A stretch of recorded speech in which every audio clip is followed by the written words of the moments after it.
me perguntaram por que inventário é enrolado. O cliente ele queria fazer o inventário e falou, não, doutor, não vou fazer não porque é muito enrolado, eu não quero pôr a mão nisso aí. É verdade. Quer dizer, às vezes não. Mas não é verdade. O inventário, de modo geral, eles são fluidios, eles são corretos, não demoram tanto. O que começa, digamos assim, a causar problemas e a demora no inventário é justamente a situação do imóvel. Imagine, por exemplo, você tem uma questão tributária. Existe o TCMD, que é o Imposto de Transferência Causa-Mortes. Então, quando nós ajuizamos o inventário, nós temos que pagar 4% sobre o valor venal do imóvel. Então, imagine um imóvel que tem um valor venal, uma média de R$500 mil, um apartamento ou uma casa, a média é essa, R$500 mil, ele tem que pagar R$20 mil de imposto. Isso é muito dinheiro. Eu sou rica! Existe aí um projeto de lei tramitando aqui no estado de São Paulo também, está querendo cobrar 8% sobre o valor venal a título de imposto. Então, quer dizer, imagina um valor venal do imóvel de R$500 mil, a pessoa tem que pagar R$40 mil de imposto. Ou seja, quem é que tem esse dinheiro? Então, já para por aí a questão.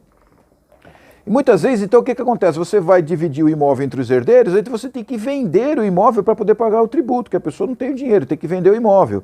E às vezes nesse imóvel está morando o próprio herdeiro, às vezes um filho, um sobrinho, um neto, enfim, está morando o herdeiro, ou viúvo, ou a viúva está morando no imóvel. Então como é que vai vender o imóvel, que é o único imóvel da família, para poder pagar imposto? Então a questão começa a complicar aí. Então existe uma questão tributária, existem as questões de briga entre herdeiro, tem herdeiro que não quer pôr a mão no negócio, porque é enrolado, tem que pagar imposto, existe briga de herdeiro, tem herdeiro que se esforça em tocar o inventário para frente, tem herdeiro que não se esforça.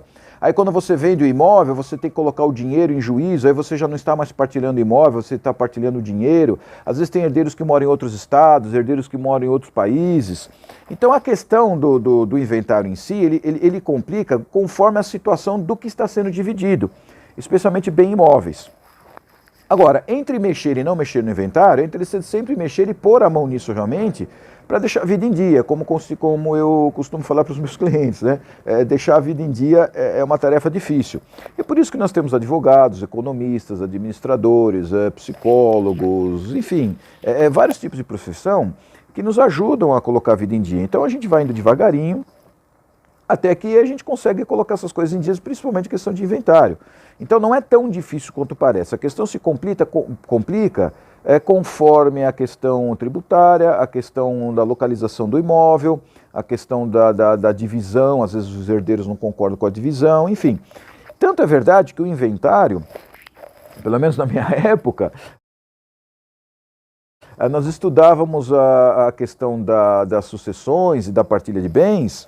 Era a última matéria que se estudava na faculdade, porque você tem que entender um pouquinho de cotas sociais, porque às vezes existem cotas de empresa que estão sendo partilhadas, então entra um pouco de direito empresarial, entra direito societário, entra direitos de família, entra as herdeiros de título, entra questões de títulos de crédito. Então existe uma série de coisas de bens que são partilháveis, que o falecido deixa, que você tem que entender um pouquinho de cada coisa da área do direito para poder colocar tudo ali no inventário.